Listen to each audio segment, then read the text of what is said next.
Assalamualaikum warahmatullahi wabarakatuh. Pada pertemuan kali ini saya akan membahas materi tentang mawaris atau masalah warisan.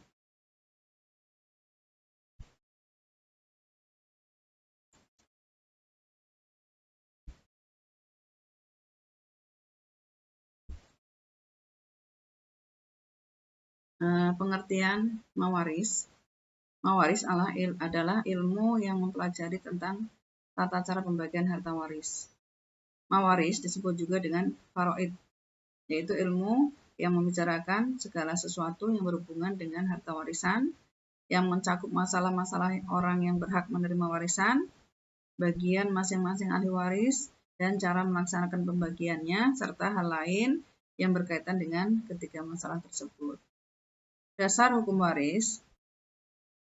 Yang pertama adalah dasar dari Al-Quran, surat An-Nisa ayat 7, yang artinya, bagi orang laki-laki ada hak bagian dari harta peninggalan ibu bapak dan kerabatnya, dan bagi orang perempuan ada hak bagian pula dari harta peninggalan ibu bapak dan kerabatnya, baik sedikit atau banyak menurut bagian yang telah ditetapkan. Ini di surat An-Nisa ayat 7. Kemudian dasar kedua adalah as-sunnah atau hadis Nabi, yang artinya dari Ibnu Mas'ud katanya bersabda Rasulullah SAW, pelajarilah Al-Quran dan ajarkanlah ia kepada manusia, maka sesungguhnya aku ini manusia yang akan mati dan ilmu pun akan diangkat. Hampir saja nanti akan terjadi dua orang yang berselisih tentang pembagian harta warisan dan masalahnya. Maka mereka berdua pun tidak menemukan seorang yang memberitahukan pemecahan masalahnya kepada mereka. Jadi tadi disebut ilmu faraid, mempelajari ilmu faraid itu hukumnya fardhu kifayah. Kalau nggak ada orang yang tahu tentang ilmu faraid di suatu daerah, maka orang tersebut semuanya akan ikut berdosa karena nggak tahu bagaimana cara membagi warisan menurut ajaran Islam. Kemudian rukun mawaris. Rukun itu sesuatu yang harus ada. Kalau salah satu tidak ada, maka menjadi tidak sah. Yang pertama adanya orang yang mewariskan harta, adanya harta yang diwariskan, adanya ahli waris yang menerima harta warisan. Kemudian hal-hal yang perlu dilakukan sebelum harta dibagi pada ahli waris. Yang pertama untuk bayar hutang. Kalau misalnya orang yang punya warisan itu punya hutang ketika masih hidup. Kemudian kedua, mengeluarkan zakat sampai batas nisab. Kalau hartanya sudah mencapai nisab, maka wajib dikeluarkan zakatnya 2,5% sebelum harta itu dibagi kepada ahli waris. Yang ketiga keluarkan biaya perawatan dan pemakaman jenazah. Untuk mengeluarkan biaya perawatan, misalnya dari mulai sebelum dia meninggal, dia sakit, biaya rumah sakitnya juga diambilkan dari situ. Dari biaya perawatan sampai kepada biaya pemakaman diambilkan juga dari harta peninggalan. Yang keempat adalah melaksanakan wasiat jenazah. Nah, ketika si jenazah yang punya warisan ini, dia punya wasiat, ketika dia hidup, maka ahli warisnya wajib menunaikan wasiatnya tersebut. Pengertian dan syarat wasiat. Wasiatnya ya adalah pesan-pesan kebaikan yang harus dilaksanakan sepeninggal si mayat. Ini wajib dilaksanakan oleh ahli waris yang lain. Syarat wasiat. Yang pertama dilaksanakan dalam keadaan sadar, berisikan tentang kebaikan, tidak lebih dari sepertiga jumlah seluruh hartanya, kemudian tidak diwasiatkan pada ahli waris yang berhak mewarisi hartanya.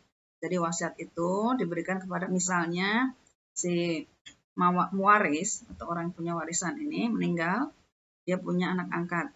Karena anak angkat itu tidak termasuk ahli waris, maka kalau pengen memberikan pada anak angkatnya itu dengan cara menulis wasiat. Ya, dengan catatan tadi tidak lebih dari sepertiga jumlah dari harta warisan yang diberikan kepada anak angkatnya tersebut.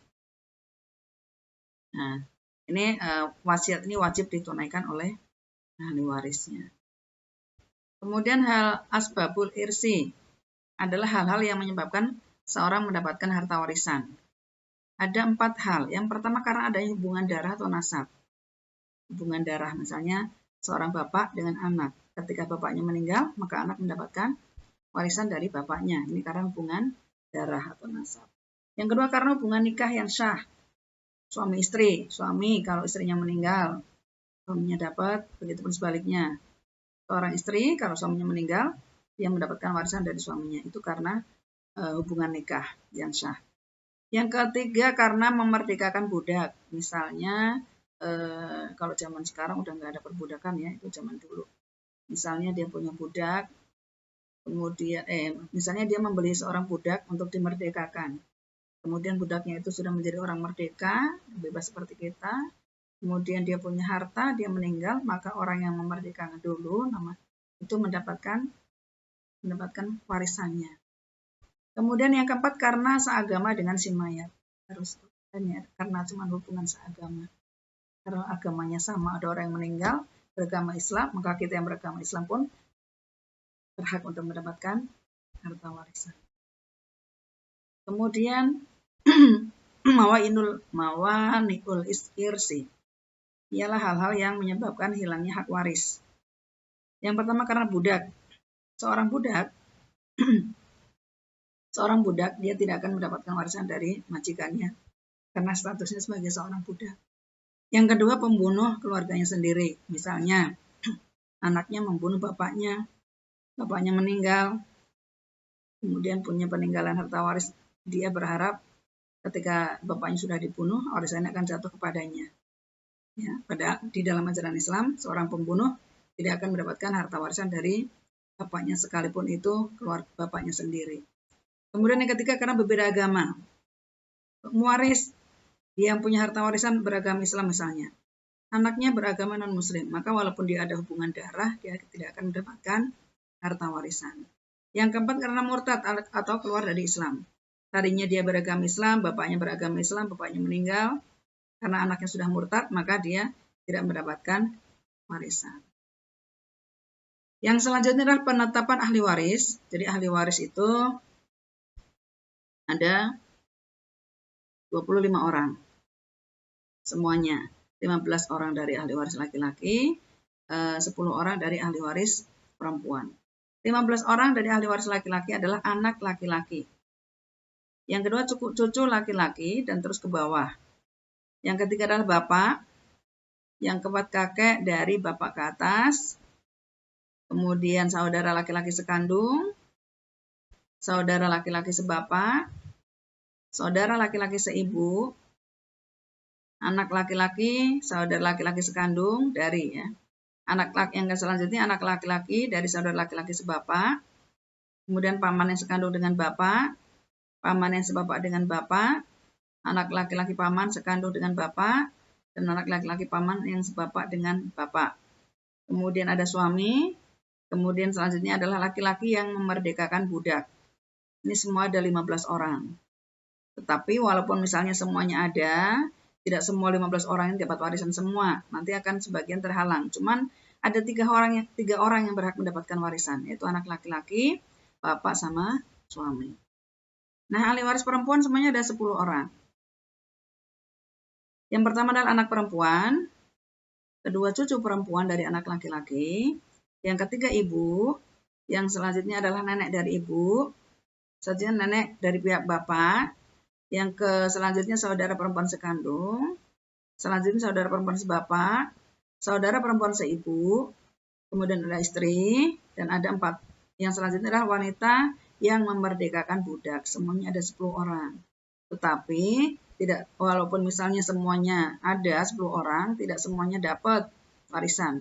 Yang dapat cuma anak perempuan, cucu perempuan dari anak laki-laki, kemudian ibu, kemudian saudara perempuan sekandung, dan istri. Jadi ada 5 orang yang dapat dari ahli waris perempuan. Jadi 25 orang ini semuanya yang dapat warisan cuman 8 orang, 3 orang dari ahli waris laki-laki, dan 5 orang dari ahli waris perempuan. Pembagian ahli waris. Ahli waris dibagi menjadi 2, ada ahli waris zailul furud, ada ahli waris asobah. Ahli waris zailul furud adalah keadaan ahli waris yang memperoleh bagian tertentu dari harta warisan yang ada. Ketentuan bagian tersebut telah ditetapkan oleh Allah dalam Al-Quran yang meliputi setengah, seperempat, seperdelapan, 2/3, sepertiga, dan 1/6. Kemudian yang kedua ada ahli waris asobah, adalah ahli waris yang mendapatkan sisa harta warisan yang telah dibagi kepada zawil furud yang berhak mendapatkannya. Jadi ini untuk penjelasannya, siapa yang untuk zawil furud misalnya, siapa yang dapat setengah, seperempat, seperdelapan, 2/3, sepertiga, seperenam, dan siapa ahli waris asobah itu, ya, ini akan kita bahas di pertemuan selanjutnya. Untuk pertemuan kali ini saya selesaikan sampai di sini. Kalau ada, mudah-mudahan ada manfaatnya. Kalau ada kurangnya, ada salahnya saya mohon maaf. Kurang lebihnya mohon maaf ya. Saya akhiri. Wassalamualaikum warahmatullahi wabarakatuh.